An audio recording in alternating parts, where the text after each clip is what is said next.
Hello there, and welcome to our webinar today, looking at fintech ecosystems in the Asia Pacific region. My name is Simon Hardie, the CEO and co-founder of Findexable, the home of the Global FinTech Index, and I'm joined today, I'm delighted to say, by three very eminent speakers from the region. We have Norbert Gerke over in Tokyo from FinTech Japan, from Japan FinTech. We have Rebecca Schott-Guppy from FinTech Australia, and we also have James Brown over in Auckland at FinTech New Zealand. So I'm going to give us just a brief overview of some of the indicators from the launch index that we published at the end of last year. Just a quick snapshot of what fintech hubs look like across the Asia Pacific region, and then we're going to jump into a discussion. On the right hand side of the screen, you can see that there's an option to ask questions, so by all means keep the questions coming to us. And also there's a vote section. If you click on the votes from audience button, there's a polling question in there, so that's live.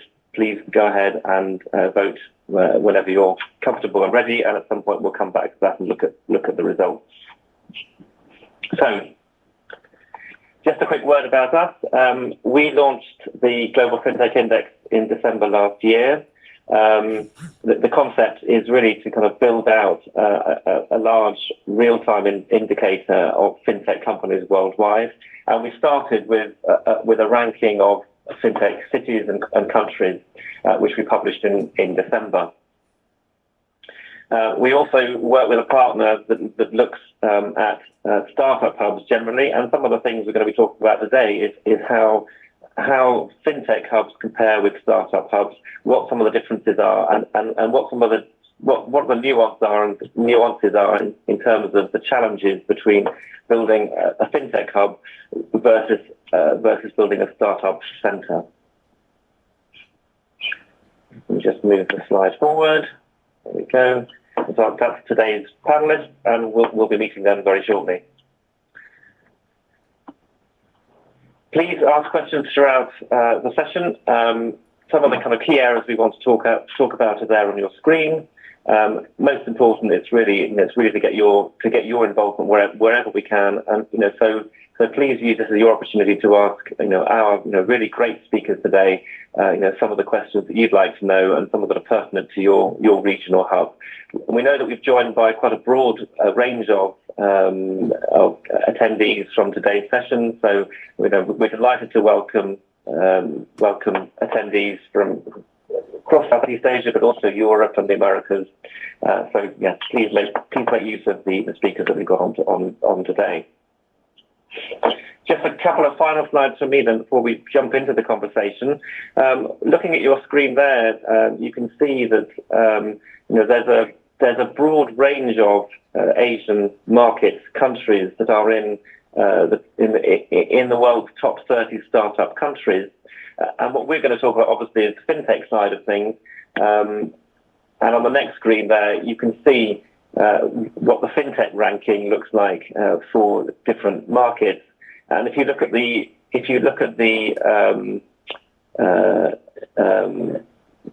sort of second column from the right, you can see the rankings that we published at the end of last year. So Asia is represented across the board when it comes to the top fintech hubs, and in terms of the scoring, Singapore in the ranking that we launched in December came out top at number 4, so right at the top. And Sydney, Tokyo, Auckland, also well within the upper reaches of fintech hubs worldwide.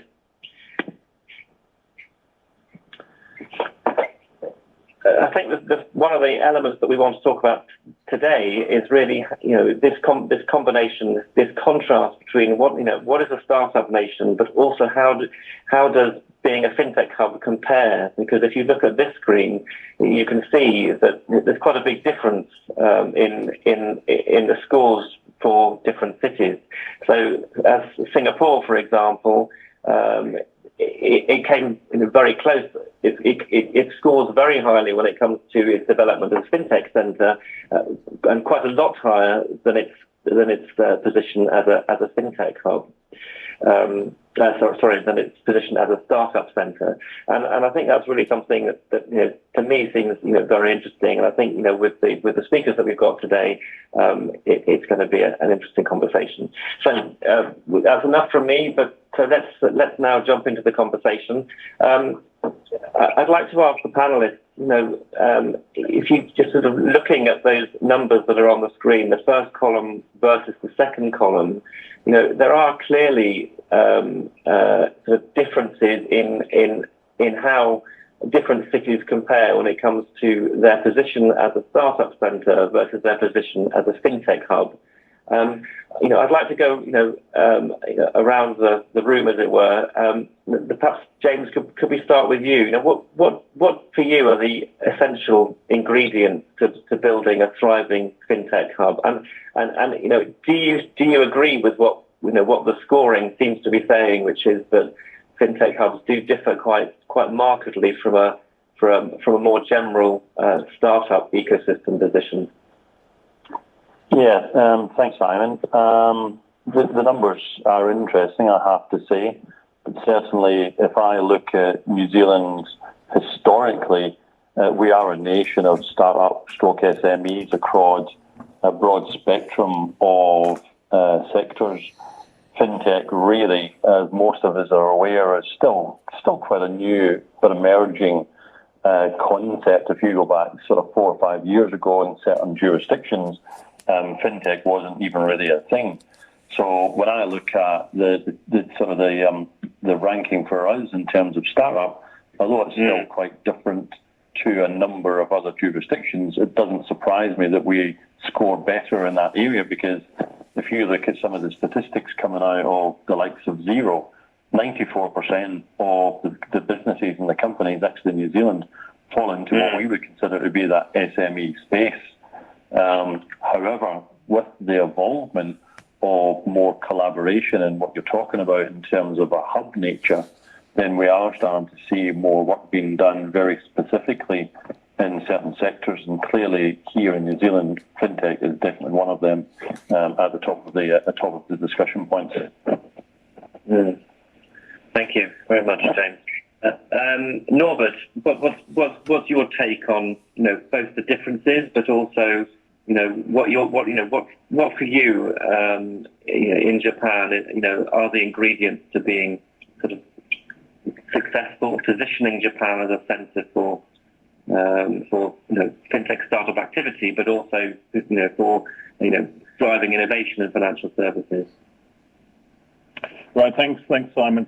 I take two different looks at the data here, basically. One is the relative positioning within Asia, right? And I think most people would agree that Singapore and Hong Kong are ahead of Tokyo in terms of the development of fintech hubs. I think many people would also say that China, in particular in the coastal regions, is quite advanced when you look at payments, for example. Maybe that doesn't apply to the country as a whole just yet, but lots going on there, of course. And so I think the relative positioning makes a lot of sense. If anything, I'm a bit surprised that Tokyo still ranks so high in the fintech domain. Japan traditionally feels stronger, right, in manufacturing, innovation, engineering that happens there. I think we see lots of developments in IoT, in healthcare, etc. And the services sector is historically very inefficient. And before we actually get into the fintech development and innovation there, I think we still have to catch up in terms of digitalization. There's just too much paper still, and if you're not digitized, then fintech just becomes more difficult. And I think -3 relative on the fintech rating, gut feel would have been a bit lower even. So, but happy with that. that people will be able to please. But yes, it's a marginal change, isn't it? So I think I think it's an interesting one. Rebecca, what would you agree with what's being said there? And what tell us a little bit about FinTech in Australia and how it's developing. What are your thoughts there? Well, FinTech in Australia is quite progressive. We've obviously now got our third unicorn. So as a small little country, we're batting above our average. On the data that's presented there, I don't know if I necessarily agree. 3 out of 4 of our unicorns are based in Melbourne, and I think something like 8 out of our 10 biggest fintechs are based there. In addition, Stripe, Square, Revolut have all cardless, have all housed their stuff in Melbourne. But I think what is important about this and why Australia is such a good fintech hub is, one, we've got 4 big institutional banks that make us very similar to the UK market. So it makes it a perfect landing pad for fintechs to expand into APAC, test your product in a small ecosystem which has good adoption rates. Yeah. We're still number 19 according to EY's FinTech Adoption Index. So I think we're a perfect landing pad in the APAC market given our banking structure, and having 2 banks based in Melbourne and 2 banks based in Sydney, it makes them pretty convenient, and they're only an hour apart. So it's quite easy to get between the 2. So as a country, it's a pretty good country to launch a fintech. Very good, thank you. Just a word that the vote is live, so the votes are. A couple of you have voted already, so please click on the audience vote on the right of your screen and take part in that question, and we'll bring that up a bit later on in the session. I wonder, if we could then look at mapping success. How useful is it to kind of benchmark your ecosystem with others, and on the assumption that there is some value and some use in that? What better data is needed to understand how individually your particular market or region even is how successful it is at being and developing new companies and driving innovation in financial services. Perhaps we can go to Japan first. Norbert, what's needed to understand how financial services is developing? What kind of data should we do we need to get to sort of be able to gauge and measure success? Yeah, look at the initial votes coming in. So it's interesting to see that support from government and regulators is featuring very strongly right now. And I think that Japan, the regulator, has made a very strong turnaround when it came out with crypto regulation in 2017. I spent most of my career in capital markets, not being probably through 3 or 4 inspections by the Financial Services Agency, and that feels a bit like a wisdom tooth extraction typically, so it's not the most pleasant experience. And then actually seeing the regulators coming out and actually taking some risk in trying to set a regulatory framework very, very early was quite amazing, because you wouldn't have thought that something like this could happen even 5 years ago. So obviously it's still the 3rd largest economy in the world.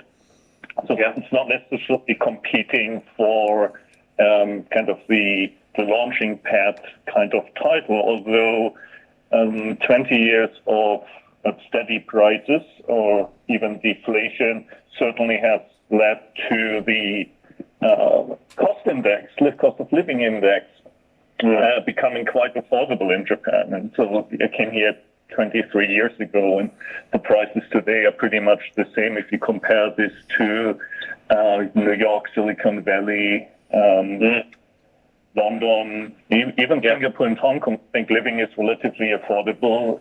The people are highly skilled, well educated. The salaries are comparatively low, and so it actually, from that perspective, has many ingredients that it could make it successful. I'll leave some of the other aspects to my fellow panel members. Thank you. Rebecca, let's go to you. What's it going to take to be able to measure how you're developing and how sort of successful you're being relative to other markets, and how valuable, is that valuable? Is that something that would be a useful kind of metric or measure? I think benchmarking is always important, but I think what is more important is looking to other markets and seeing what they're doing well and seeing how you can replicate that. So in Australia at the moment, we're going through a Senate inquiry into FinTech and RegTech. And so particularly in relation to capital investment, regulatory sandboxes and data, within FinTech Australia particularly, on our recommendations, has looked to other markets and where we think they're doing a very good job on those aspects and presenting that back. I think benchmarking is important to encourage government and regulators to put in an increased effort into a sector. But I think what is more important is actually looking to other markets and what we can learn from them. Very nice. Yeah, I agree with that. James, anything to add on that front? Yeah, not an awful lot. I mean, I think both Rebecca and Norbert have said most of it, but I definitely agree. Having the data and understanding the sort of the data points then allows you to ascertain where you actually sit against your peers, taking into consideration obviously size of market and also actually the age of the market. So if you look at some of the statistics coming out there, and the current slide is Singapore sitting at the top. If you go back 4.5 years ago, FinTech in Singapore was very new, but they've done a great job in doing what your poll is suggesting. It's not necessarily just support. It's the ability to actually have the government, the regulators, and industry at the table having a single conversation. And that was something that we did last year. So it never in the history of New Zealand has all of the regulators ever been sat in a single room with a single theme. And the theme was, what does the future of financial services in New Zealand actually look like? Because, we understand FinTech and blockchain and AI and all this new technology. But what we have to bear in mind that some governments are actually still on the journey. Some parts of government aren't even on the journey. So there's an education piece to allow them to understand the possibilities of engaging with, looking into and understanding what it might actually do for you, for society, economic growth, and you can start to talk about digital and financial inclusion in a lot of different other things. But it's definitely it's something that we're promoting. And this year we will have 4 quarterly meetings with the ministers and all the regulators to continue to sort of build on the opportunities, because New Zealand many, many years ago was geographically challenged. And actually was the first country in the world to actually develop the refrigerated ship launched out of Dunedin in the South Island. But now we're actually in a position where we're a globally connected community. Therefore, that doesn't actually become a barrier for us. So we've been doing work for all of the government agencies, and most recently, actually, we did one for the Treasury, and it was exactly to Rebecca and Norbert's point. We reviewed all of what we call, or what we perceive to be, the thriving FinTech hubs in the world, and we paired ourselves off against. And that was a really nice thing to do, because what it's allowed us to have the conversation with government is that here's where we are right now, here are some concerns, but ultimately, I suppose, here are some opportunities for us, because let's be honest, we do rely and have done for many a year on agriculture and tourism to prop up our economy. Whereas now what we're looking at is something that's very scalable, very low entry to barrier, And if you've got government regulation and industry support, then you can actually make it happen. Yeah, right. So absolutely. Well, again, please do keep the votes coming in because they are useful, and as you can see, we on the panel are responding to those and reacting to them. So please keep them coming in.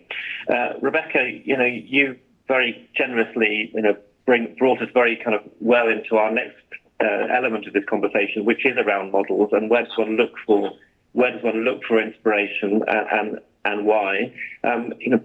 Perhaps we could kick it off with you.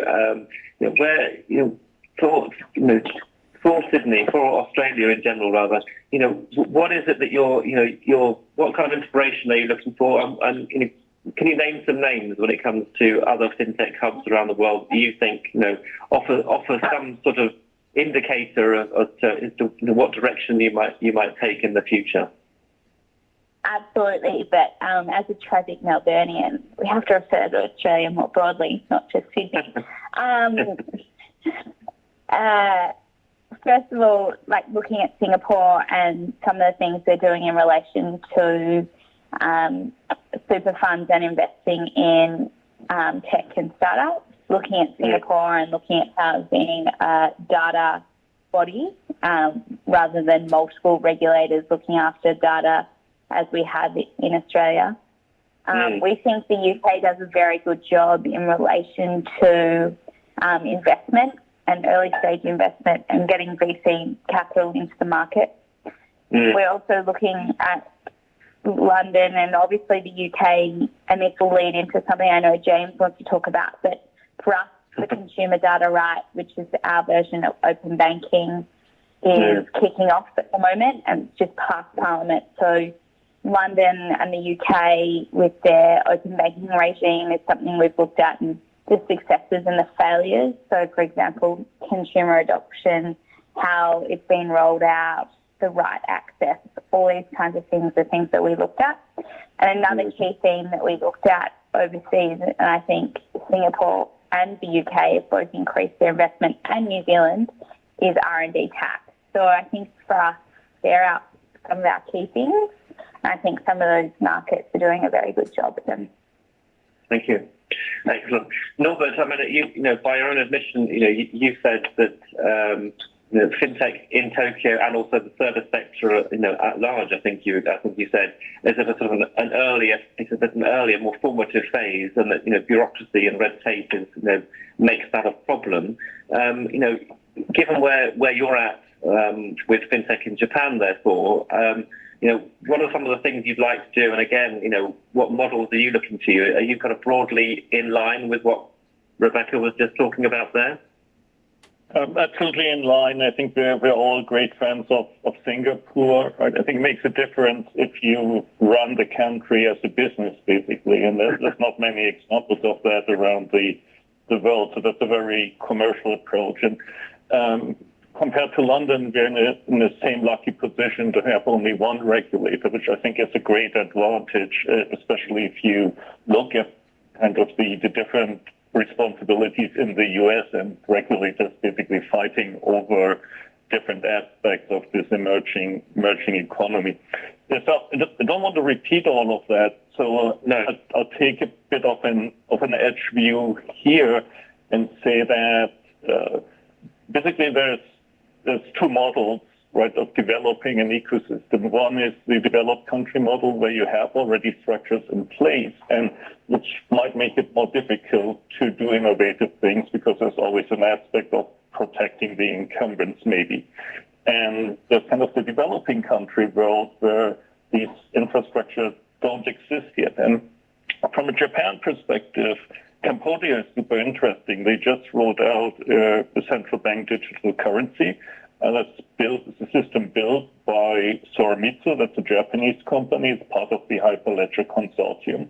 And it also helps financial inclusion because everybody who goes onto the payment app immediately gets an account opened with one of the banks. So while it's sponsored by the National Bank of Cambodia, it actually drives the whole financial services ecosystem forward. And I think much of the innovation in the fintech space might actually come out of kind of these countries rather than the much developed ones. Yes. Okay. Thank you, Norbert. Please do keep your questions coming in. We haven't had any from you yet, so use the opportunity, use the bar on the right-hand side to pose questions whenever you want. Now's your opportunity. James, let's turn to you. I mean, we don't necessarily need to cover the same ground in terms of the models, but I mean, do feel free to comment on that. I mean, clearly, you're an admirer of open banking, or at least the kind of regulatory sort of dimension in terms of inspiration is important to you. Again, what are the plans for FinTech New Zealand in terms of making that kind of regulatory alignment stronger and better?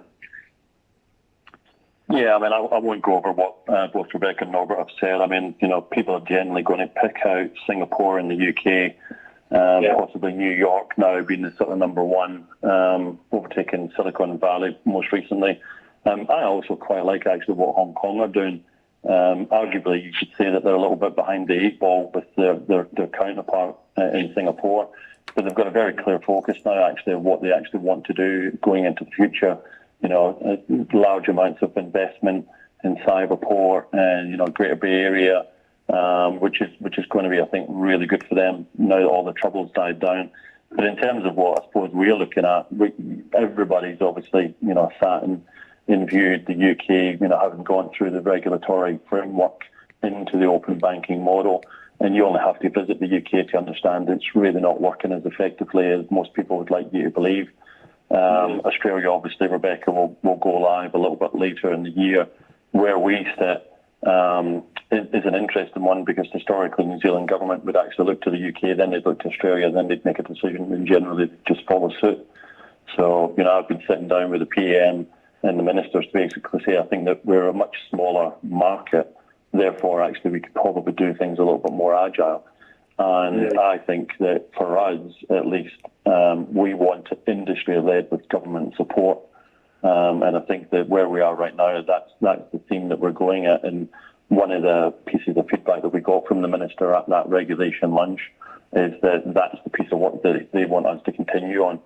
So we set up a working group, for want of a better phrase, called Open Ecosystem, because we felt open banking, it's just too narrow. Yes, it might be a good test case, but the simple fact is that we've got to move to a point where actually it's data sharing across multiple parts of everyone or the consumer's life. And how do you build in the usual suspects, liability, privacy, all in the layers within that. So that's where we're taking it. We're probably progressing quicker than what we had anticipated. And certainly, I think that by the sort of middle part of this year, we've got something to sort of go out to the market with. Interestingly enough, from our point of view, back to Rebecca's point, it's not the fintech, it's not the regulator, it's not even government pushing this. It's actually the banks, which is a slight change from the UK. The banks are actually dragging their feet, and even some of them are still considering how do they actually look for exemptions or delays. Whereas actually we've got between the top tier 1 and tier 2 banks, 6 of them here in New Zealand that have actually physically invested into actually moving this forward. So we're actually quite excited that we're actually taking a slightly different tact in the hope that obviously we'll have a good outcome. Thank you very much. Let's just move a little bit. James, you mentioned zero, right at the beginning of the conversation, and I wonder, if you look again, this sort of connection or this perhaps disconnection between a startup centre and a fintech hub. How important to you is, a kind of a national, a champion, a unicorn, a large-scale fintech success or other startup success? How important is that to kind of, getting, not just regulation, but also, investors and other entrepreneurs that sort of coalesce and drive the ecosystem forward? It's a great point, and I think it is very important, especially because we're a very small market. Rebecca mentioned at the start there, you've got 3 unicorns. I mean, we don't tend to talk about unicorns in New Zealand, I must admit, anymore, because the simple fact is that we're not going to, in theory, we're probably not going to produce a multiple portfolio of them. But having the likes of Zero, where they've been able to actually take a small product onto a global stage and perform very effectively. And they're not the only one. I mean, that's the other thing that we've got to bear in mind. We've got a number of very, highly successful organisations that have been able to take their products to the global stage. But as Rod Drury was back in the day at the helm, he was very good at spearheading and sharing the opportunities within New Zealand. And that's, I think, what we need to do more effectively across a broader spectrum of organisations. We've done it as a country very well. If we look at our agriculture, ag tech sector, you only have to look into what they are doing in the US right now. And I mean, and they are doing some phenomenally good stuff.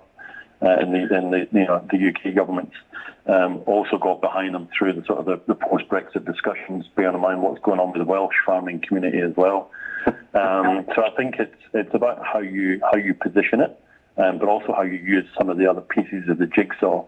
So New Zealand, we're very fortunate. We still are the number one ease of doing business in the world. We're still joint second on the Corruption Perception Index. We've been lucky, we had the Royal Commission in Australia, which obviously uncovered some things.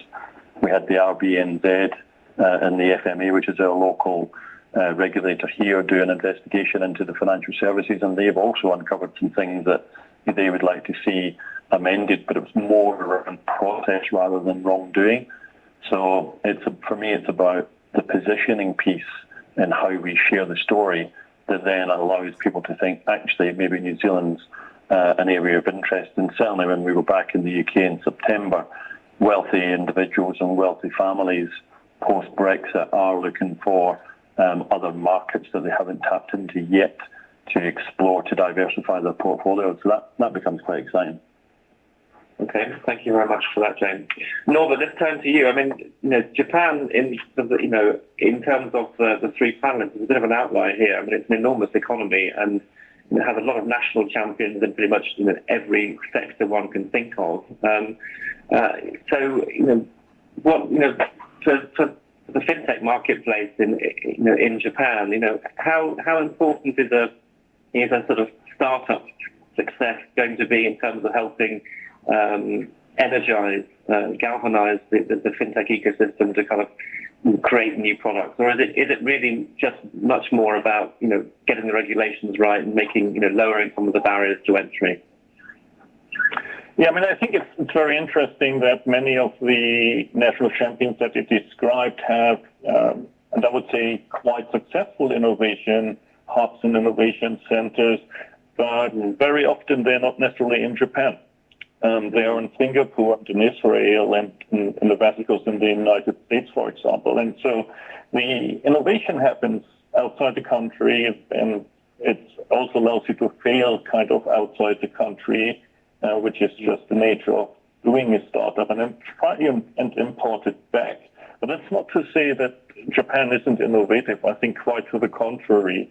And two good examples are the QR code, right, that was invented in the Toyota supply chain in 1994. Unfortunately, they never really monetized this, and we import it back from China now for payment.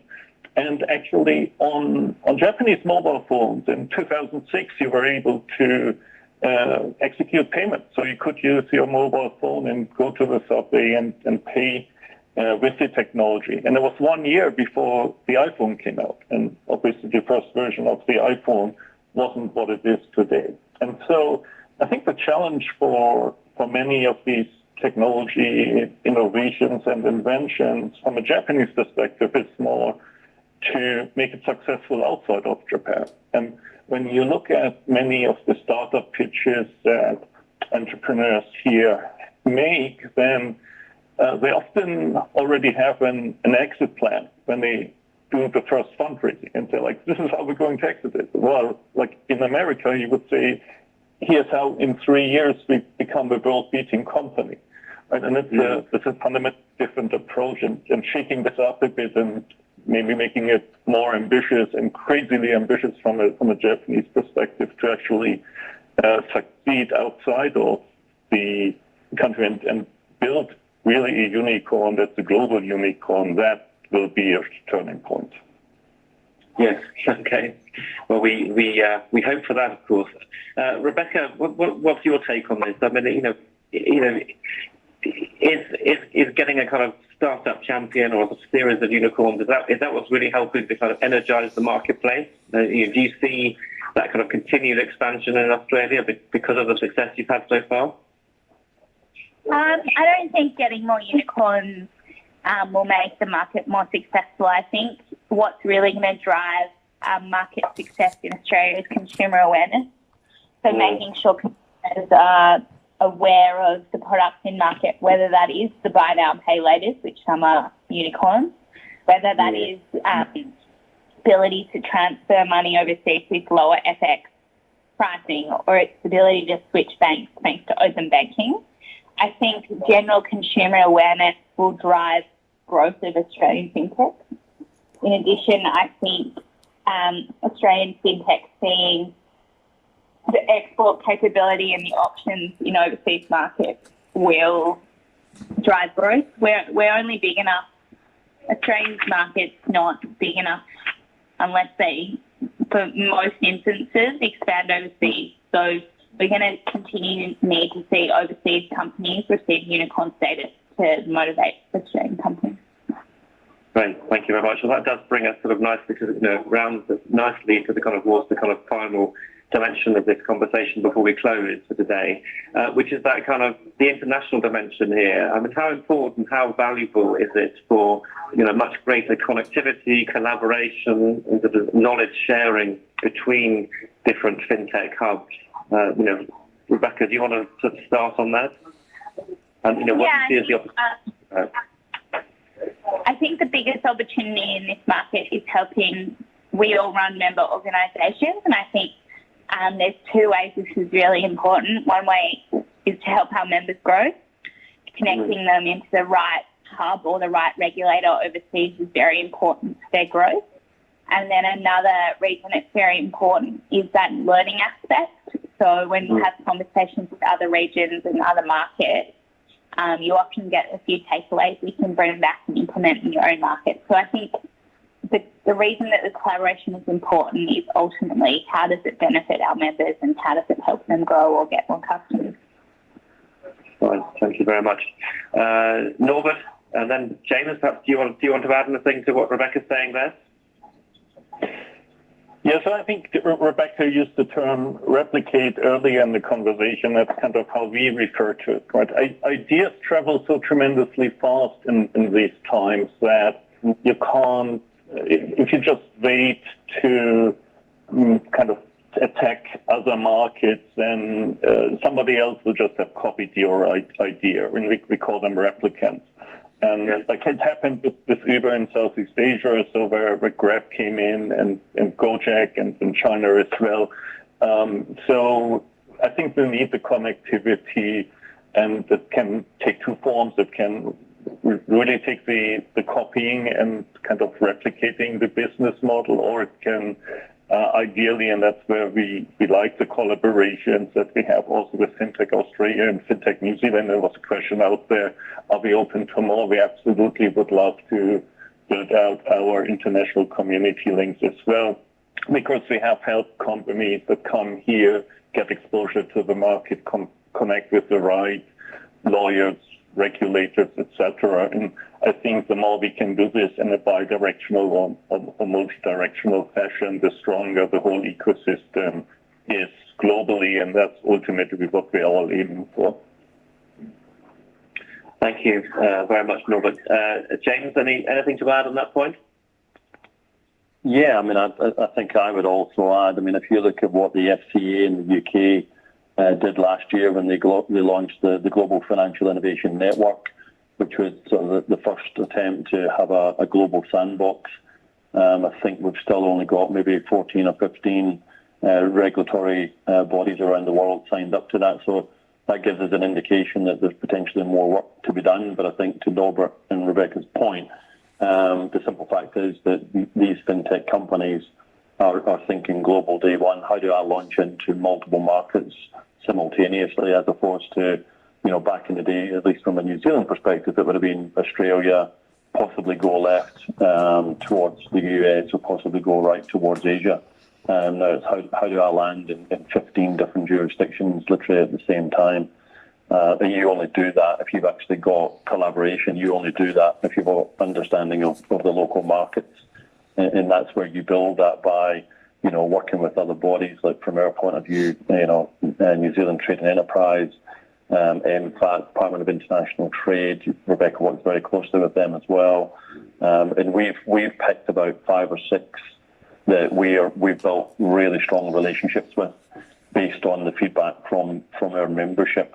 And generally, actually, some, not all, are actually moving a little bit away from the US because it's a big market. There's a lot of opportunity up there, but it's also a very difficult market, and a lot of law, state or federal. It's not like breaking one country where you land in the UK. It's quite easy to break into parts of Europe, especially with what's going on in places like Paris and Germany, and the same in Asia. You land or host yourself in Singapore or Hong Kong. They're not fighting against each other because they know at some point you're going to enter into their marketplace. So I think it's keeping the conversation going, understanding what our role is, and it's about being that sort of conduit for small and large organisations who want to gain market insights into new international territories and understanding the players in the market that they might want to partner with, to remove that friction from some of the old legacy systems that these big incumbents actually tend to use. Lovely. Thank you very much for that, James. So we're just going to wrap this up now. I mean, the votes from the polls show that support from government regulators is definitely the priority when it comes to building a kind of busy, vibrant fintech marketplace. And if perhaps we could just go around the room again, sort of a final view on what are the kind of the plan, the outlook, individually for your own hubs, in the coming year. And the outlook for the next couple of years. Rebecca, do you want to start? I think in the Australian market, we're looking forward to the rollout of CDR, and the final report of the Senate inquiry, which is due to be released in October. And from that, over the next few years, we'd like to see an increased R&D program to allow more fintech startups to get access. We would like to see an increased capital injection for early stage fintech to help them grow. We'd also like to see a shared KYC function, and we'd like to see the NPT roadmap fully rolled out in the next few years. So I think that's what we're looking forward to. A busy time ahead. Norbert, how about you in Japan? Well, we have the Olympics here coming in the summer, and so the country is trying very vigorously to make progress in cashless payment. And so until the end of June, there are actually rebates available by many retailers. If you pay in a cashless fashion, you actually get a credit on your statement at the end of the month. And there's lots of promotion around this. So hopefully the next time we'll do a global cashless payment survey, Japan won't be the laggard anymore. I think that will be a change, and it's been a 9-month promotion period, so it should hopefully be enough to be sustainable even when these incentives go away. We will get security token regulation in April. So everybody is looking forward to that. Timing seems a bit delayed, so we expect it to come out in April, and it will take a few months until everybody has digested it. But that goes and leads us down the path of really digitalizing any type of asset, and there's lots going on in the real estate space here preparing for that. And on the open banking side, we do have regulation that is on par with what's happening in the UK and in Europe. The implementation has been lagging it because the regulator didn't want to get prescriptive in terms of the commercial arrangements. And now the banks and the fintechs are fighting over who's actually going to pay for developing the APIs. While in Europe, I believe you have in the law that you can make five API calls per day per account or so. And so once we resolve this, I think it will just cause the banking system to become very open. More competition is always good, whether it's from fintech companies or other incumbents. And so there is the conglomerate called SBI, big fintech investor as well, but the towers on the head is planning to create the fourth mega bank in Japan alongside the existing three groups by rolling up regional banks. So it's a classic roll-up strategy. I think this will be interesting to watch and see how this shakes up the market. It's the first time that you actually get a credible and capable new entrant at scale, and that might just shake things up a bit and create new competition, which would be helpful. Fantastic, very good. Well, we wish you lots of success with the Olympics, of course, which, back from London in 2012, it certainly, I can remember at the time that it certainly did a lot to kind of drive awareness of things like contactless, which, still then was sort of relatively new and not, were not widely adopted or accepted. James, what about you? Way over in Auckland, what things are you hoping for in this new decade? And where do you see New Zealand going in terms of its sort of fintech journey? Yeah, for us, it's an exciting time because we're actually in an election year. So it gives us a great opportunity to actually have further and deeper engagement with both, obviously, the sitting government and obviously the opposition. So we're in the process of putting a paper together, really to make some strong recommendations, actually, in where we see the future actually going. One of the challenges that we have generally in New Zealand is this terminology that we lack some funding. And to a certain extent, that is actually true. A lot of our sort of fast growth companies end up going offshore to look for funding, and that can be from a variety of sources. But when you consider that across what we'd call our three super funds, there's about, I think, $220 billion sitting in that. We only invest 9% of it here in New Zealand. So the challenge I've given to the finance minister is, give me 1%, change it to 10%, and I'll make the tech sector thrive in New Zealand. So that's something that we'll be pushing for policy change to see whether that's actually possible. I think the other thing for me is really to progress the conversation around open banking, and we'll maintain that impetus really by getting all the regulators, industry, and government in the room to actually really understand what a solid framework looks like from the evolvement of open banking into open data. In terms of alternative investments, we're working quite hard actually with a global company around intangible assets, and we've been speaking to the banks about lending against intangible assets and moving away from their old cash flow asset based. Because the simple fact is we now live in a digital age, therefore we really should be thinking about digital lending. And also then that leads me into digital literacy. So we've got to make sure that when we do evolve and create these new products and solutions and alternative methods of payment, to Norbert's point, we have to make sure we don't exclude anybody. New Zealand is a small country, but it's quite remote in areas. So we just have to be mindful that everybody comes on that. And we look at financial inclusion in companies' terminology to see whether that is actually something that they consider. And if it's not, then we obviously try and encourage that. We've got FATF down here doing an audit at the moment. It's already mentioned, I think, around sort of the standardization of things like AML and KYC. It's just going to make everybody's life a lot easier. So we've put a recommendation in to them to actually look at how easier or difficult that may actually be. Because the simple fact is, it's just a question of actually getting all the parties to agree what the methodology is, and then we roll it out. Very similar to what Royal Bank of Scotland did back in the UK when Ross McEwen, who's a Kiwi, had the idea that he wanted standardisation of interaction between small fintechs and large incumbents, because as most people generally know, it's difficult as a small organisation.